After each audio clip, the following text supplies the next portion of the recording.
This is the morning meeting. Dan, Sean, and I are happy to see you after a weekend of a lot of emotion and after a week of a lot of emotion. We're glad you're here. This will be a different kind of episode for a variety of reasons. First of all, we have a new sponsor we're eager to tell you about. Second, the president on Truth Social every few seconds is raising a new topic and making news, including saying there's a TikTok deal. So we're going to have to run through that. And if he keeps going, we'll have to keep doing that.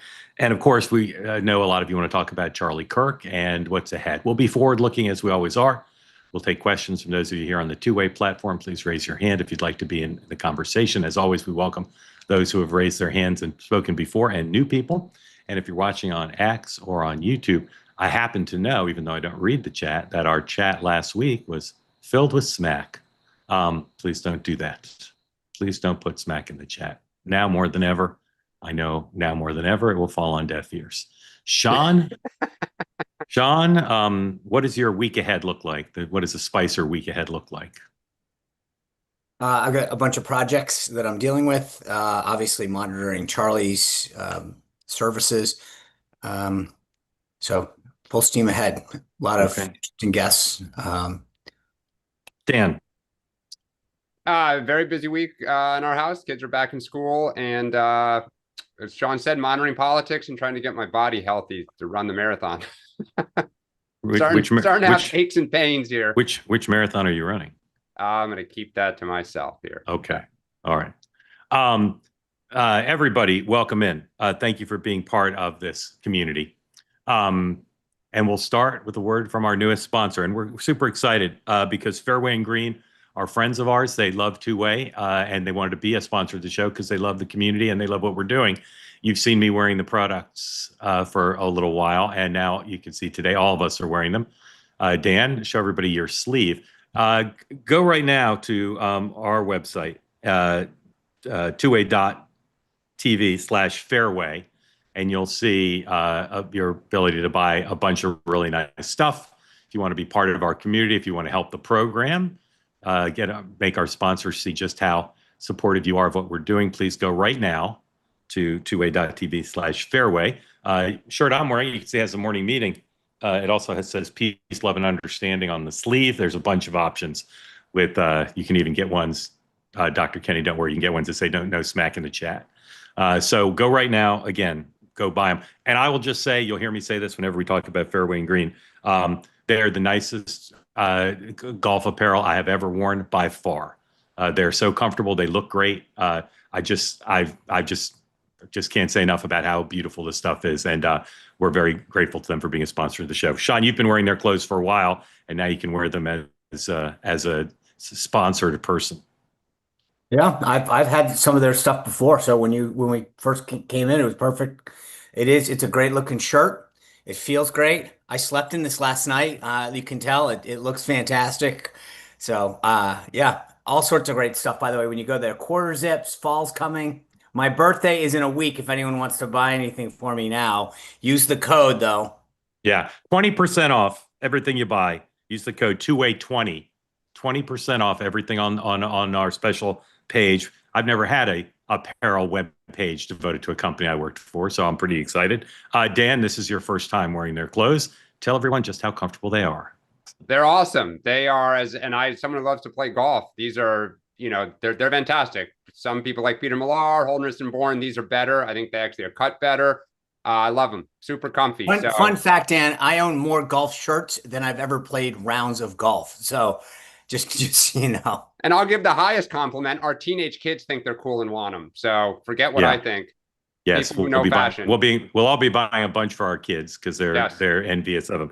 Again, grateful to have them as a sponsor. Nicest golf apparel I've ever wear. Their vests, there's polos, there's extraordinary jackets, there's extraordinary stuff. Sweaters are beautiful. Yep. Sweaters are also beautiful. Go to twoway.tv/fairway. The promo code 20% off 2way20. All right. Let's go, guys. Lots to get through. We're going to get to Charlie Kirk, and we're going to be forward-looking here. We're not going to litigate going back to the Peloponnesian Wars or to the Bork hearings or to January 6th. We're going to be forward-looking, and we're going to try to continue to be leaders on ways to bring the country together. I'm all for rhetoric that's saying lower the temperature, both sides did it. That won't solve the problem. So we'll be looking for ways practical things people can actually do to help deal with this. But before we get to Charlie, we're just going to speed through some other topics because there's lots of news. We talked before the program. If this were a morning meeting at a television network, we wouldn't have the luxury of spending the entire meeting on one topic because we got to cover everything else out there in the world. And we know many of you would like to just talk about Charlie. But let's run through the day book, and then we'll run through a bunch of topics. And again, eager to have your voices. And if you want to talk about something else, you can. But we're going to talk. I expect that most of you want to talk about Charlie Kirk. As you know, this program is available as a podcast too, so you might want to listen to it there. Recommend that to others. The president today, as we said on Truth Social, we'll get to all of that in a second. But he does have a few events today. 4 o'clock. That's a 7 o'clock. Is this? Am I looking at the wrong schedule? Yeah, Very strange. I thought that was a 4 o'clock signing. Yeah, I think that's wrong, guys. I'm not sure what those times are about. 2 o'clock, he's got a bilateral meeting with the ecumenical patriarch Bartholomew, and then at 4 o'clock, he signs a presidential memorandum. As far as I know, it's not publicly known yet what that is about. But take that down because those times are wrong. 2 o'clock and 4 o'clock. At this point, no public events for the president. At noon, the vice president is guest hosting Charlie's show. And that will draw an enormous audience. We'll talk about the size of the audience of all things related to Charlie, but that will be quite something. I don't know if he's doing 2 hours or how long, but I believe he's doing 2 hours. Marco Rubio is in Israel. It's been reported by a few news organizations that he's headed to Doha after Israel. The meetings in Israel publicly with Netanyahu were very friendly. They went to the wall together. But again, there's reporting that suggests behind the scenes there is some tension. Scott Bessent continues in Spain, meeting with the Chinese. The president announced a little while ago that there's a TikTok deal. We'll talk about that. Those meetings, in theory, were going to continue, but they now seem to be over. And the president said on social this morning he's going to call the president of China, the premier, the strongman, the dictator, the butcher, on Friday. I'm not sure why he's forecasting a call that far in advance, but whatever. House and Senate are in. They're considering nominations in the Senate. Cloture vote to try to get Steve Murn on the Fed board in time for tomorrow's meeting. They may vote on that late tonight. All right, let's talk about a bunch of stuff. Again, real quick, President goes to England tomorrow. Scott Bessent's meeting him there. A bunch of other senior officials are going. Lots of security. No expectation. There'll be a press conference with the leaders because of Epstein, perhaps. Who knows? But Sean, what are you looking for from the president this week primarily? It's actually a great question because I was thinking about that, him heading off to the UK, all this other stuff going on in Israel and Russia, and obviously there's not a big hefty policy thing going on in the UK. It's all pomp and circumstance. So what I'm looking for is what breaks through the noise because he wants to focus on the pomp and circumstance of going over to the UK. So what distracts that focus is what I'm trying to figure out. Yeah, and of course on Sunday he'll be in Phoenix for the memorial service for Charlie Kirk at a giant football stadium. Dan, what are you focused on for the president's week? Same thing, just he loves the pomp and circumstance. I don't think it gets any bigger than the king and queen or the king of England. And to Sean's point, there's a lot going on domestically. And does any of that break through or does the national attention start to drift a little bit? It'll obviously come back next Sunday, but how does the week play out? All right, let's put up the president's Truth Social post on China, please. This is the president clearly in communication with his advisors who are in Spain for these meetings. Here's what the president put on Truth Social this morning. A big trade meeting in Europe between the U.S. and China has gone very well. It will be concluding shortly. A deal was also reached on a certain company that young people in our country very much wanted to save. They will be very happy. I'll be speaking to President Xi on Friday. The relationships remains a very strong one. President DJT. The Journal reported this morning that the Chinese are putting a high priority on getting the president to have a summit, a bilateral summit in China that could be more controlled than meeting on the sidelines of a group meeting in Asia, and that they wanted in China as a sign of respect, and that they were willing to do stuff in return for that. Up until the president's announcement, most of the reporting suggested that it would be hard to get a TikTok deal because the Chinese were still balking at some bottom line demands of the U.S. And of course, there's fentanyl issues, there's other trade issues, technological issues, et cetera. Dan, where do you think we are on the U.S., China, and TikTok in particular with the deadline on Wednesday? Well, the Journal story actually said that China is not giving what we want in exchange for that. And that's part of the rub. They want Trump to come, but they're not willing to kind of give goodies. And we want something to be able to announce. We want deliverables, as they like to say. I'll be curious if there's a TikTok deal or the president just announcing another, 90-day extension, which he may classify as a deal. So I think it's the great mystery. What if he'll get together with China but not get anything out of it? Yeah, Sean. Look, I think if we rewind the tape, I've been saying this for a while that there's going to be a meeting in China. I assumed it would happen a lot earlier, but I think circumstances have prevented that. So the reason I say that isn't to just try to go back for the record, but because I think President Trump wants to go there. He knows the level of pomp and circumstance that Saudi and he'll see in the UK will definitely exist in China for him, and I think he wants to do that. I will, like Dan said, be very interested. The devil's going to be in the detail on the TikTok deal. Is it just an extension? Is it we agree to partner with them in some way? In my opinion, nothing short of a complete either Chinese cutoff of all things TikTok counts. So the devil's really going to be in the detail on what he announces with respect to that. Well, and also it's just he's going to. Sorry, got to move on. Sorry. Enforcing the rules here. Sorry. The president is in Europe, as we said. The Hill is very vocal, Lindsey Graham and others, about Russia sanctions, secondary sanctions, particularly on the Chinese and the Indians. One word or short phrase each. Sean, is this the week we finally see meaningful movement on Russian sanctions? Yes or no? If the Europeans are willing to back it up. I mean, this is where it comes down. We can't be the only ones doing it. Europe buys everything on the secondary market. Yeah. If they're willing to go first, we'll back it up. Dan? No change whatsoever. Okay. Israel, as I said, Secretary Rubio's there. McGurk was on CNN this morning being very negative about what the Israelis did. Said it's one thing for a Mossad action, but for an open military strike. The president met with Qatar leader over the weekend.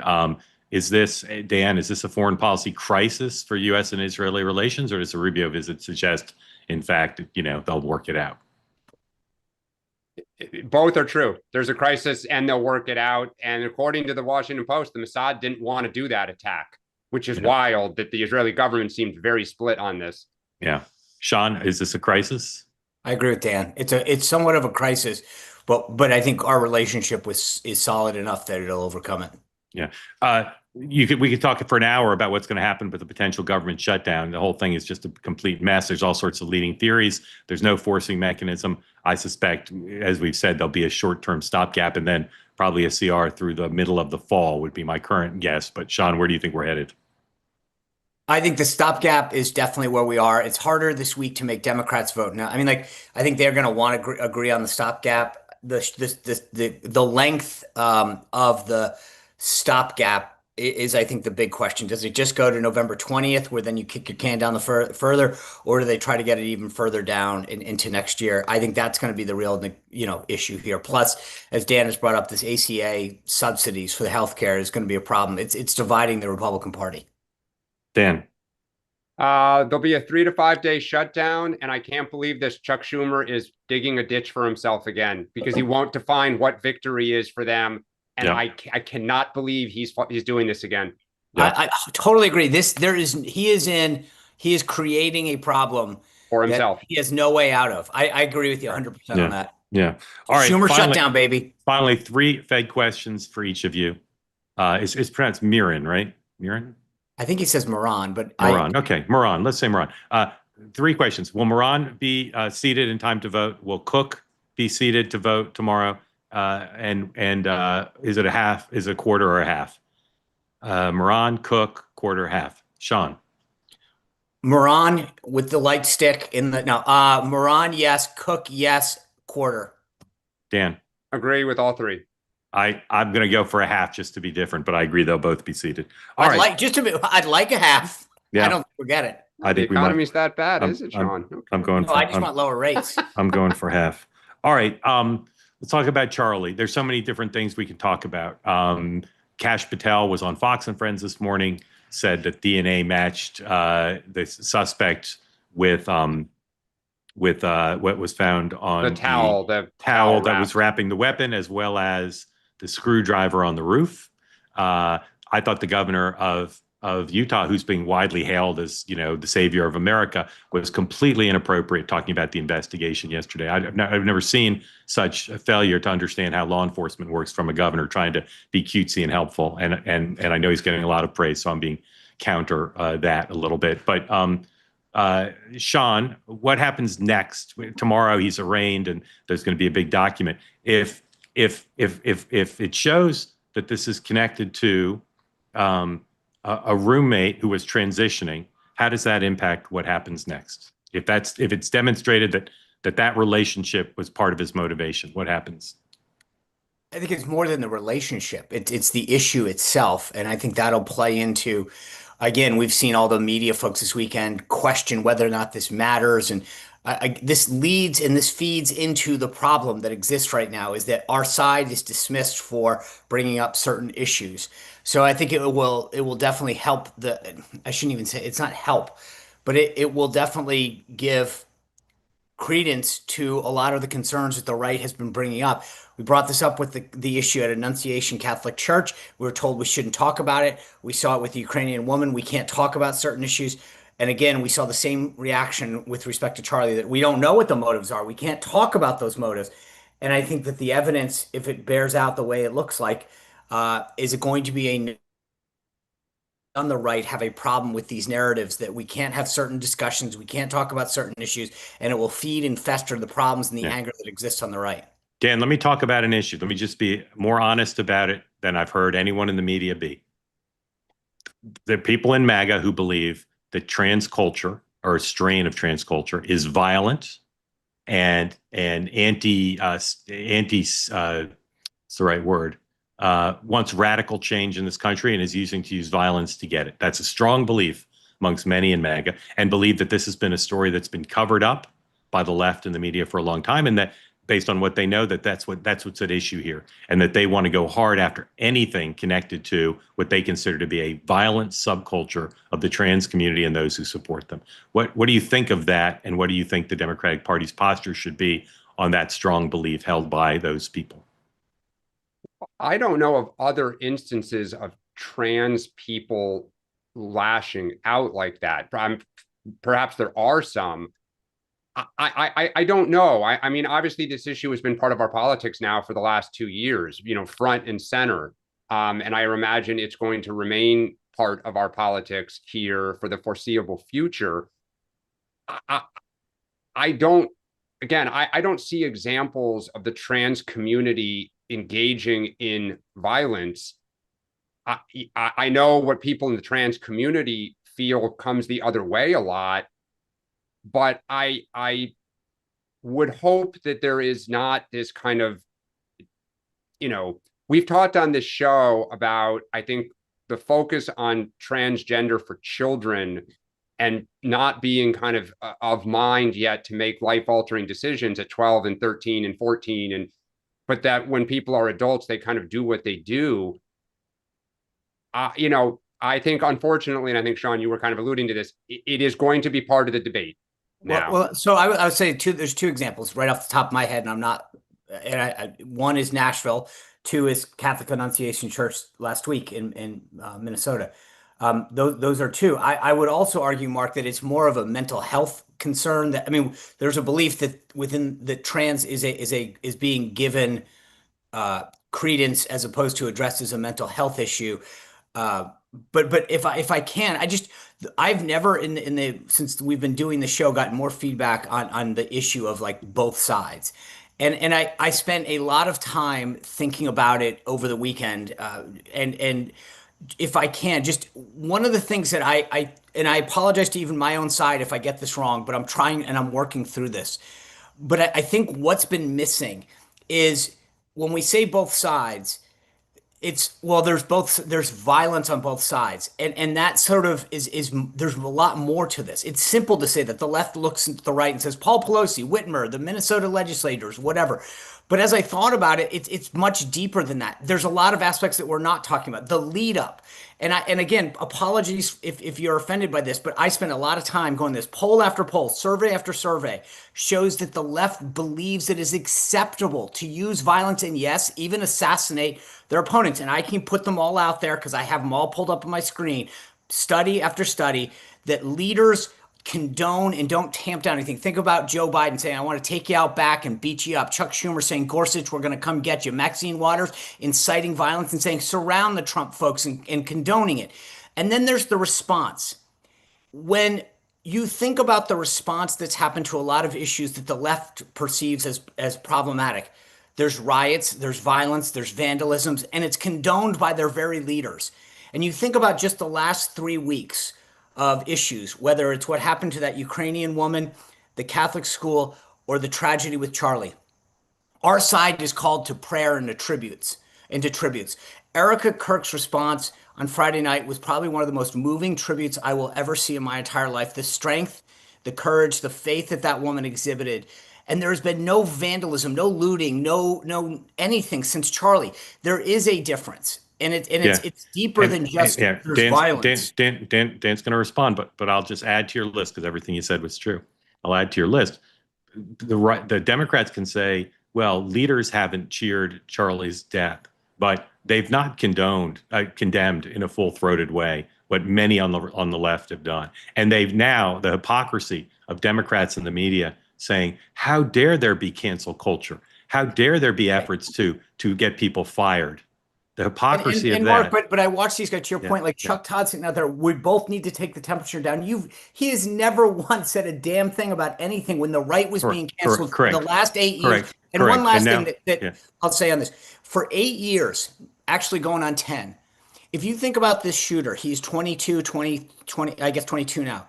So think about this. Since he's been 12 years old, all that kid has heard in legacy media, by educators. I remember my kids, when Trump was elected, they had a crying day. You could take the day off. It's a nursery school, for goodness sake. We have been told that this side and our leaders pose an existential threat. You wonder why 12-year-olds grow up and become radicalized, because they've been told that our side is horrible and bad. So I will say, everything Sean said was true. And I'll say, for those of you who say, we're done with both sides, okay? Now Dan's going to tell you why his side has some real grievances. We're not saying they're identical, but it is not going to solve America's problems. It's not going to bring the country together for one side to say, our hands are clean. We have no problems whatsoever. Every problem is so much worse on the other side. Okay? Dan, take as much time as you'd like. You know what? I'm actually not going to. I'll just say I disagree. We're not going to convince each other of this. I hear Sean. I do. The one thing I agree with both of you on is it is somewhat comical to hear people say, oh, you're canceling the other. Obviously, that's been a part of our politics the last few years, and the left has to hold the mirror up on that front. But just look, the left and the media. I've never seen the New York Times, the Washington Post. On that one. I've never seen the New York Times and the Washington Post so upset as they were over the weekend about people being canceled and about people using free speech to call out other behavior that they don't like. Dan. I mean, as I say, I don't agree with some of that stuff, and I think it's not healthy for anyone to talk about destroying the other. Yeah. Gotta move on. Gotta move on. No, I don't want anyone to walk away like thinking it's never acceptable, and that's the bottom line. But the point is that there is a degree. This is deep and visceral. And when you see these people, to Mark's point, suddenly now they've reached a boiling point. Yeah. It's deep and visceral. It's deep and visceral for the president's disproportionate reaction to what happened in Minnesota. That's deep and visceral for people on the left. It's deep and visceral for the president to make fun of Paul Pelosi being attacked. That's also deep and visceral. Not saying they're identical, but I'm saying they're deep and visceral feelings on the other side. Well, I mean, there are, and they're just, everyone is so angry and doesn't hear. And I heard it all weekend. Like I heard both sides. In fact, some of the community stopped me in Central Park this weekend, and I talked to one person for almost an hour who's very pro-Trump. And we both agreed. People just don't hear each other. And both sides think the only way we will move forward is if the other side is destroyed and stopped. Yeah. If you haven't read David French's column in the New York Times, I recommend it to you. All right, one more topic, then we're going to get to your questions. I think the press, because they don't understand conservative political culture and because they don't want to believe it's true, is missing the possibility that what's happening now via MAGA and Turning Point is going to change the complexion of the midterm elections. Yes. The level of fundraising that took place this weekend, of organizing, of energy, midterm elections above all else, politics in general is about energy and passion. And I'm not saying it's definitely happening, but Dan, how possible is it that this is going to be the equivalent of what the Dobbs decision was, which is a massive wave that changes the complexion of who's going to win the midterms? I don't know if it'll be a massive wave. I do think it has energized the other side. Like I think going pre this, polls showed Democrats were more energized by 10 to 15%. In fact, John, you've talked about like sometimes when you win so much, it's hard to keep your side fired up. Right. I don't think now Republicans will lack for a rallying call to be engaged, to register voters, and ultimately to turn out voters. You know, do it for Charlie. I think you heard JD Vance say over the weekend. I think you're going to hear more about that. I think what's going to be the challenge here is that middle 10% that didn't hear the left when they talked about democracy and existential threats. I don't know if they're going to hear the other side. How do they view this 6 months, 12 months from now? And I think that's the question, because you can get so consumed by this and X and forget the real lives of real people, so to speak. And I think that's going to be an interesting question for Republicans politically to manage going forward. Sean. So there's two things that, especially in a midterm, that are going to matter. One is intensity. Do people really feel fired up going out and vote? We've touched on that. And the second is sort of what's become in my sort of world is king in the last several cycles, which is data. And if you look at what is happening in terms of donations and activations in the last 48, 72 hours, Turning Point said that they've, and I apologize to my friends there if I get this wrong, but I think they had 900 chapters. They've had requests for like 3,200, and that's high schools and colleges in the past 72 hours. So if you think about on the margins of what matters in a midterm, and you take all of this key demographic that normally, if they had voted, young voters would be going to the left, shifting to the right. That is a massive swing that on the margins could have a huge disproportional effect. I argue that if we carry Virginia in the next 60 days, and remember, it's not just what's going to, normally you'd say, oh, well, election days in 60 days. In Virginia, we start voting next week, which is a whole nother problem, but that's not for today. And so there is a good chance that we can pull this out in Virginia because of the intensity that exists right now. Never mind what happens in the midterms a year from now. So I actually think that this could be a huge watershed moment where the Dems lose a key demographic that becomes, think about the voter data that will follow these guys going forward now. Yep. Let me tell you three other political impacts I think this could have. And Sean, I know you were doing the numbers from memory. I think you said hundreds. It's actually thousands. You said 3,200. I think. 3,200. Yeah. I think it's 30. I think it's 38,000. That might 100. be. Yeah. I didn't want. I was actually. Yeah. You're right. Small difference. And in any event, first of all, this will increase the power of JD Vance within the Republican Party because of his closeness to Charlie. To the extent you didn't think he was the front runner to be the nominee, to the extent you didn't think he was going to play a huge role in the midterms, believe me, now he will. Number two, the president and Stephen Miller are going to make it very politically painful for any business person who wants to give money to a left or Democratic cause. So I think you're going to see people chilled from giving money to the Democratic Party. They'll be tied up with subpoenas. They'll be tied up with depositions, and they'll know that their names will be public if they give to a group that has to disclose. And they will, and even if they give, previously you could give to a dark money group and not have your name out. Now those lists will potentially be made public through subpoenas and leaks.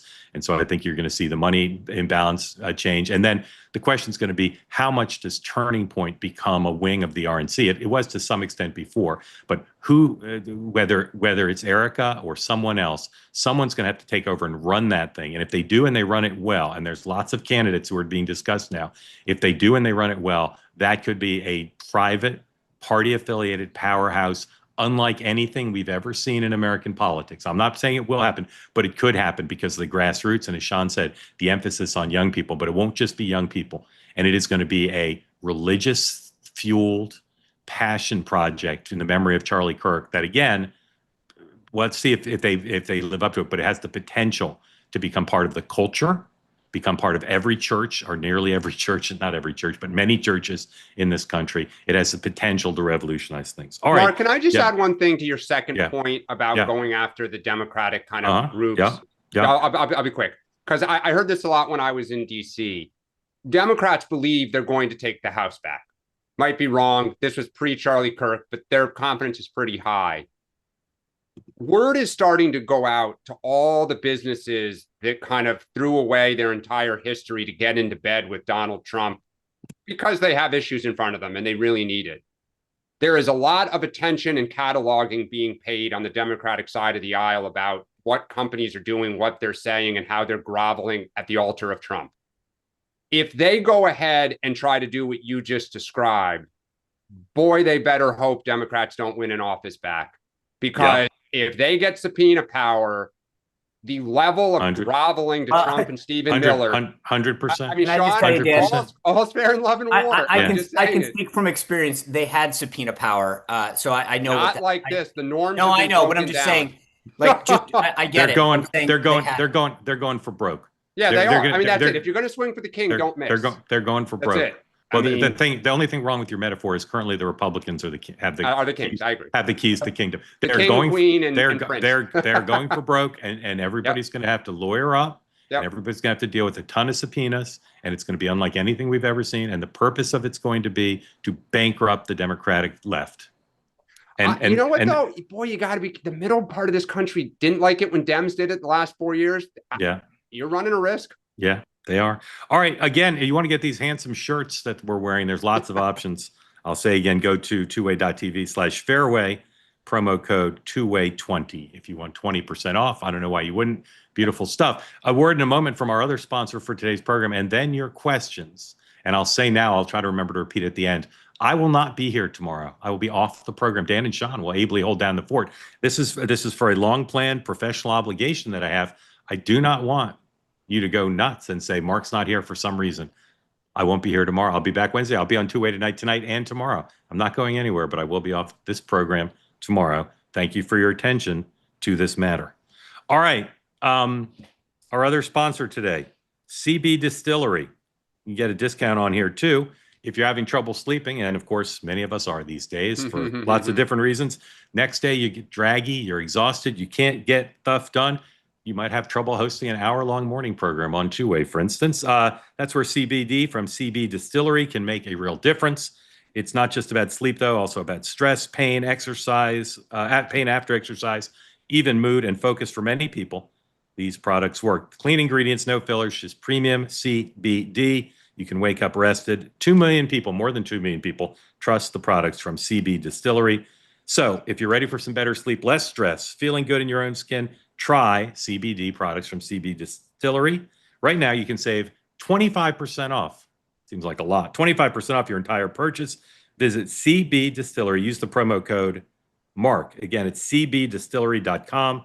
The promo code is MARK, cbdistillery.com. All right, time for your questions and comments. And you can ask about whatever you want, but we know what a lot of you are going to ask. And enormous number of hands up, including enormous number of new folks, which makes us very happy. Glad to see the community thriving and growing and people so interested in being part of it.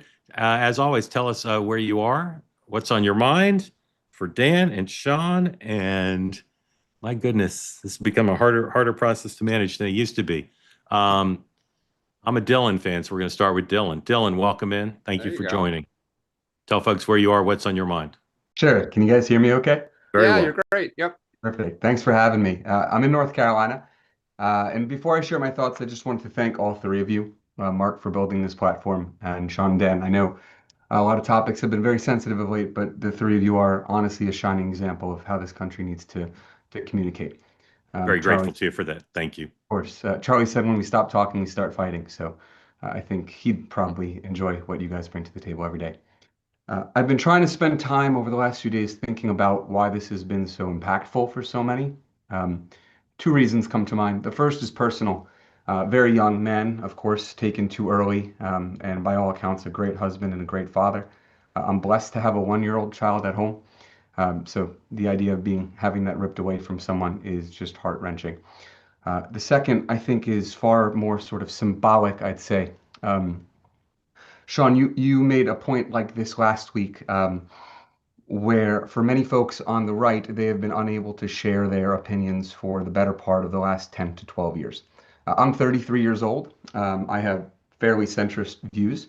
I can tell you, Dan, from experience that as a college student in a liberal arts college in Pennsylvania, as an employee within the entertainment industry in California, I am able to share my left of center views. I'm unable to share my right of center views without being punished.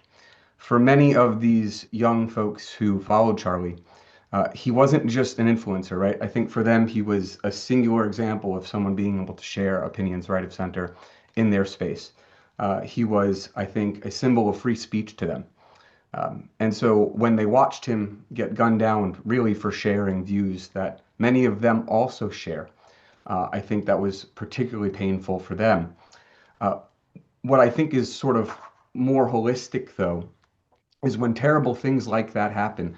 Many of us can justify or move past it by saying something like, it was one terrible, evil person doing a terrible, evil thing. And then my question is, was it?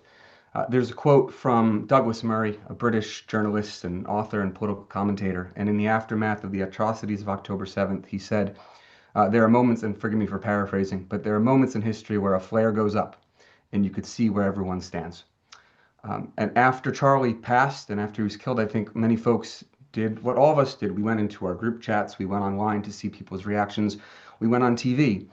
We saw known people like Stephen King and Ilhan Omar and Matthew Dowd justifying this in a way.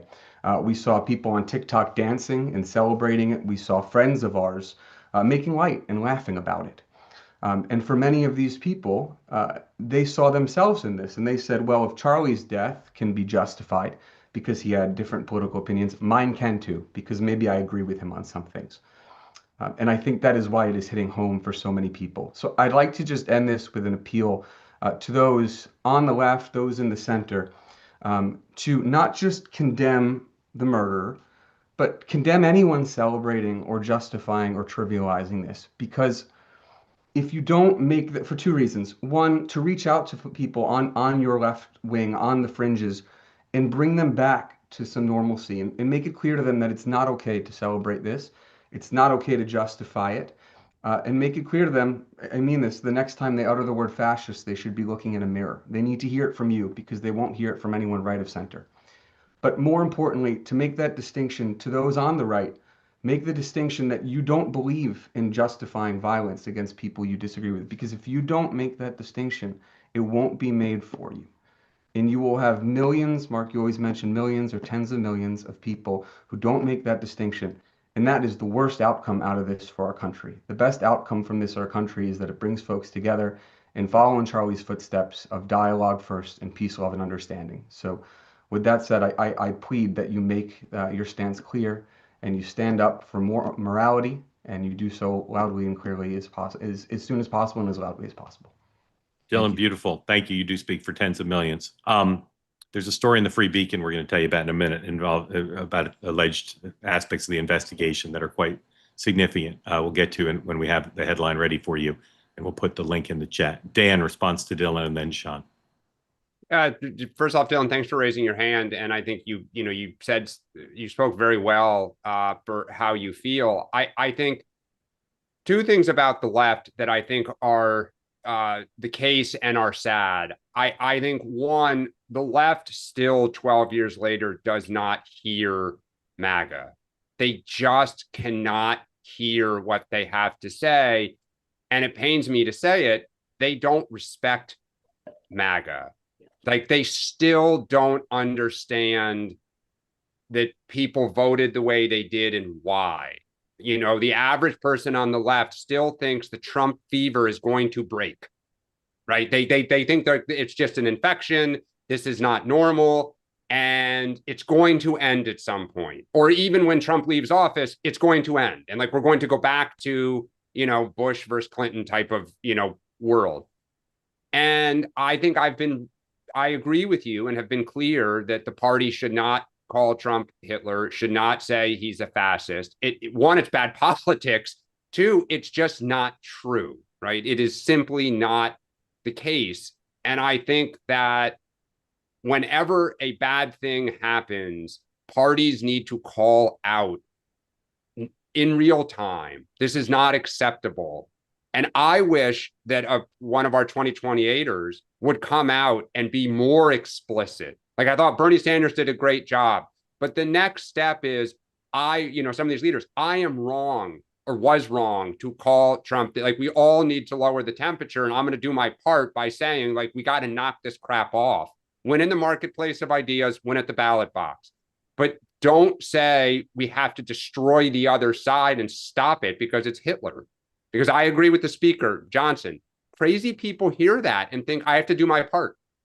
Okay, Sean, before you jump in, put up 201, please. This is a daily, the Free Beacon story, and it reports that the FBI now has screenshots of, here's the headline, exclusive FBI investigating social media accounts that appeared to indicate foreknowledge of Kirk assassination.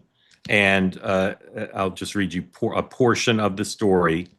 The posts, one of which referenced the date of Kirk's assassination, more than a month before it took place, were all deleted in the days following the killing. Several of the accounts appear to belong to transgender individuals, and at least one of them followed suspect Tyler Robinson's roommate, with whom Robinson was allegedly in a relationship on TikTok.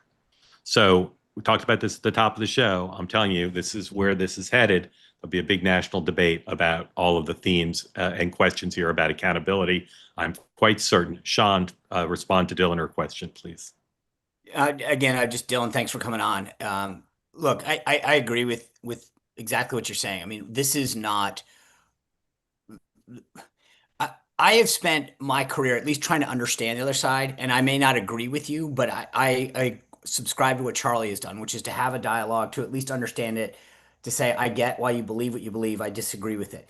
The difference between this current or what's going on, not just now, but it's been going on for decades, is that the left literally doesn't accept that there's a rational understanding of the right, of the MAGA movement, of why we believe what we believe.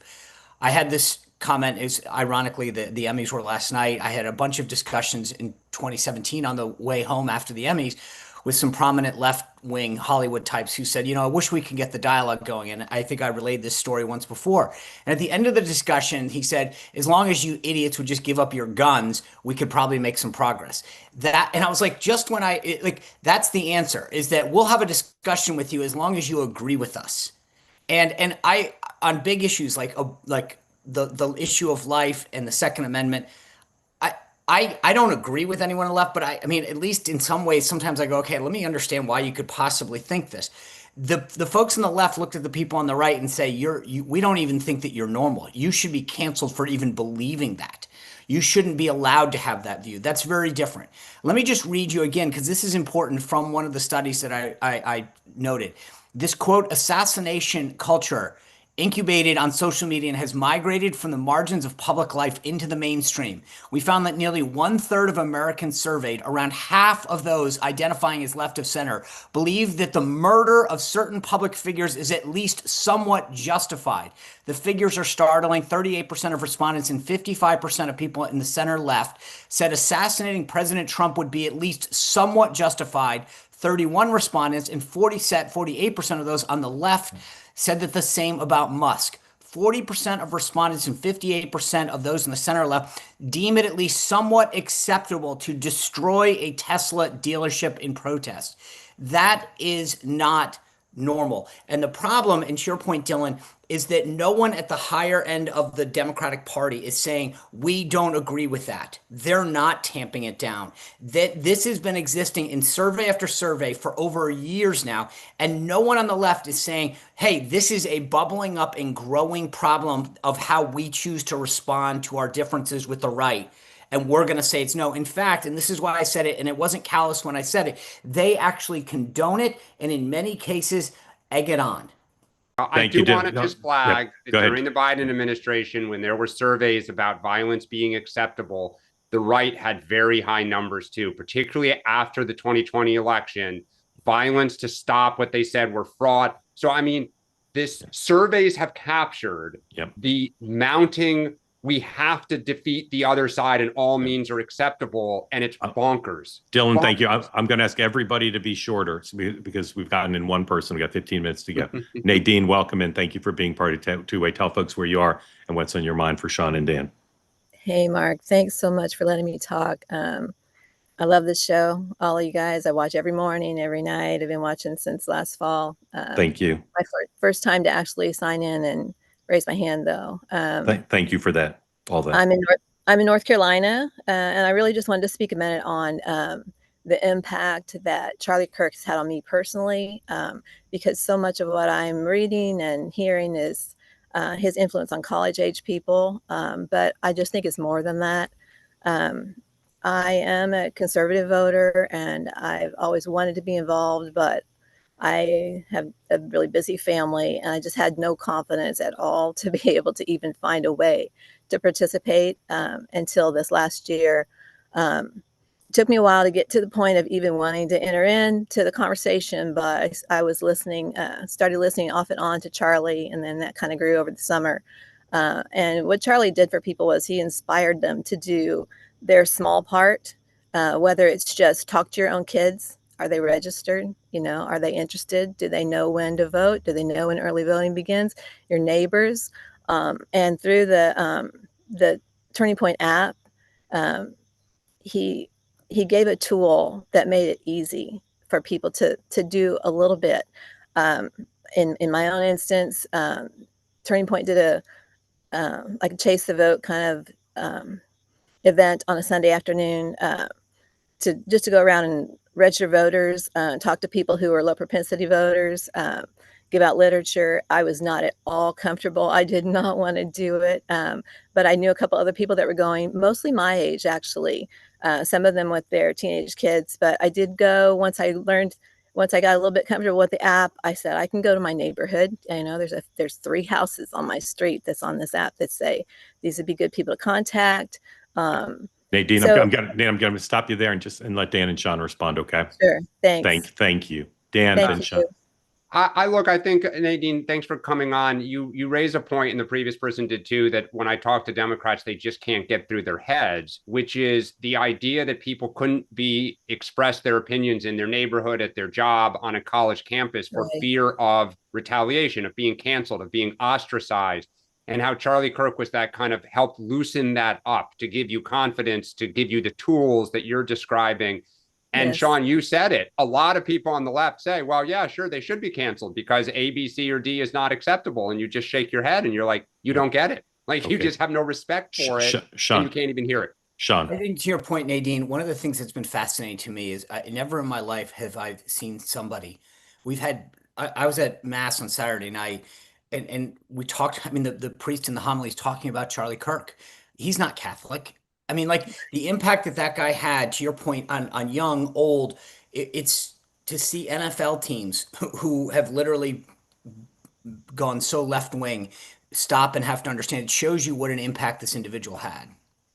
Thank you. Nadine, thank you. Very grateful to you. Thank you for being part of Two Way. Daniel, welcome in. Tell folks who don't know where you are, what's on your mind for Dan and Sean. Yes, I'm in California, and I'll just say you guys are brilliant. Thank you. Thank you. Everything you've done. The Free Beacon article was timely in terms of what I want to talk about, which was the responsibility, perhaps, of social media in terms of how it seems to foment extremism for perhaps their own profit. I think everyone can really. It's easy to see how opinions that are interesting, and often it's the opinions that are just outside of the normal, of your normal, that push the Overton window that are interesting. So my question is, assuming it is the case that things are going to move in the direction of it looking like the attacker was influenced by social media, how will this inform policy moving forward? Or should it inform? How should it inform policy moving forward for the social media companies, which up to this point seem to be doing pretty well? Yeah, Daniel, thank you. Sean. It's a great question. You guys have heard me say before my concerns about TikTok and the influence. I will. Well, actually, I won't. I will say one thing that Spencer Cox has gotten right, the governor of Utah, is these social media window like tools and platforms. I don't know why we can't have a more honest discussion about what the damage they're doing to this generation. It's almost like, again, and you've heard me say this. This is one area where I wish the Trump administration wouldn't let them write a check and come back in. These guys are destroying a generation of Americans, and what they are doing is wrong. And I wish we spent more time discussing it and talking about the dangers of it. The Governor Cox said correctly, it is the equivalent of fentanyl, and it is true. I mean, what they're doing, and they're radicalizing kids, not just on political issues, but on so many other things. So I hope that we at least have the courage to address what these tech companies are doing. Mark Zuckerberg is literally should never be celebrated for what he has done to this country. It is horrible. Dan. Yeah, I think the dark corners of the internet are just that. They're dark corners. It's every parent's nightmare about what their kids could find, whether it's political violence, self-harm, drug use, alcohol use, pornography. Like, we fear constantly what people may find. And I hope that the murderer, the alleged murderer, what he was trafficking in and what he was hearing or bragged about or foreshadowed, whether it's someone who's going to commit suicide or whatever, the internet is a dark place. And to Sean, to your point about the companies, we saw this on COVID. We saw this around, January 6th and other stuff. People go into these chat rooms and say crazy stuff. Daniel, real quick, because I got to make a point about this. Yes, sir. Just Dan, so do you think that social media companies should have should bear more responsibility? Yes, they should. I will tell you, I've studied this, I think, as much as anyone I know. It is the mismatch between the Congress's level of understanding of the industry and their courage to take it on versus the sophistication of the lobbyists. It's David versus Goliath, and David has nothing. This is a crazy mismatch. And so we have to do something then. Well, if maybe that'll bring people together. I am generally optimistic about everything, but I'm telling you, the mismatch is, you say we need to do something. It would take an extraordinary amount of effort, because these lobbyists are geniuses and they're self-interested and they delude themselves into saying it's not their fault. And to some extent, it's not. They're free speech issues. These are the crown jewels of the American economy. But as Sean has said several times, the fact that Mark Zuckerberg could just buy his way back into the White House demonstrates to you just how sophisticated, just how powerful these groups are. And I'm telling you, it is going to take an effort beyond anything that has ever been done to get these groups to do it with government coercion, and it is folly to think they'll do it on their own. So and they monetize it. So they sell ads around these dark corners. I will tell you that if someone wants to put me in charge of it, I need like $4 billion. I need $4 billion to get it done. Okay, Daniel, I'll work on it. I'll let you know. Daniel. Thank you, Daniel. Grateful to you for raising it. Just a very tough issue. Mang, welcome in. Tell folks who don't know where you are what's on your mind for Sean. Hey guys, thanks for having me. I am in Plano, just outside of Dallas, and I had a couple of comments. One was actually related to social media. The other one was just kind of the general reaction to Charlie's shooting. With social media, I mean, Parler was, Parler got deplatformed, whatever, demonetized, whatever you want to call it, for essentially doing what's happening on Blue Sky right now, where it's it's complete free for all, to the point where they've shut off their search function, because people are able to see kind of what's happening over there. Discord, They're all the Wild West, and anybody can do anything on them, and young people see them, and it's polluting the minds of a generation of young men in particular who we are losing. And I blame the parents before I blame the social media companies, but it's not easy for parents because that stuff is ubiquitous. Yeah, and I think the algorithm anything that's outrageous spins up quickly in the algorithms, right? And that's it's shoved into you on the topics. So if somebody does something crazy, celebrating Charlie Kirk's death, all of a sudden it starts spinning up, and you're like, "Oh my God, it's shocking." Ming, do your other topic real quick if you could. Yeah, and I guess also related to that, I mean, what's been most disappointing, I always kind of, my personal view, I'd always assumed that it was going to be some kind of hard left fringe person responsible for this attack. but I guess it's been the reaction from, I guess, the broader left. I mean, I guess all these people are getting canceled. They're doctors, they're teachers. They are not people that you would expect to see so vocally championing or cheering on all of this stuff. And I guess I would have hoped that something like this, I mean, as someone who was before the election was skeptical about, our ability to kind of come together regardless of the show. It's not the people that you think are going to be like. I tweeted over the weekend that the first day when people on the right were telling me you wouldn't believe all these people who are celebrating Charlie's death. First day I was skeptical. I was like, I'm sure it's just a handful of people. I think some of them must be deep fakes. But after 36 hours, I was proved wrong, and I said I was naive. I'm stunned. I really am. I was previously most stunned by the number of young people in this country hostile to Israel. That stunned me, and pro-Hamas. This is the most stunning thing I can remember in my career. The number of, as you said, doctors, pilots, teachers celebrating the death of this man, saying false things about him to celebrate. It's staggering to me. It really is. It is emotionally draining for me to think about that's what America is. And I'll say, for those on the left who want to start sending me a catalog of things that are on the right that are stunning, like 40% or something of Republicans thinking the election was stolen or whatever it is, it's not the first thing to be stunning to me. But the cruelty of this stuns me. Really does. Really does. Thank you. Quick, two things I'd say. One is what blows my mind more than anything, Mark, on that point is the stupidity. Like, if you're a pilot, a doctor, I don't know, a teacher. Imagine wanting public space. Imagine the mentality. You so want to write it publically that you're willing to risk losing your job. But that's what I'm saying. Yeah, I know. I'm agreeing with you. I'm agreeing with you. It's a question of stupidity. The second thing, to Dan's point, is I'm a massive, massive free speech advocate.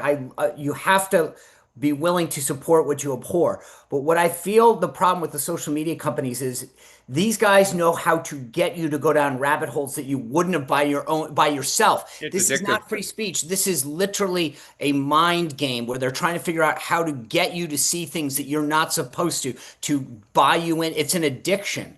And it's a problem. And that's the difference. It's not choice. It's literally forcing somebody to take a drug. It's science, not art. Right. Yeah. They know what they're doing. Sean, what do you have on your program tonight? Two big guests. Tyler Bauer, one of the leaders of Turning Point USA, close friend of Charlie's, is going to join us. And then Will Chamberlain from the Article 3 Project. We're going to break down the legal consequences of, both the assailant, but also, to this point, what do people have the right to post and not without consequence? Where's that line of free speech? So I'm excited. Dan, anything? Nope. Okay. I will be on fairway and green all day. Yeah.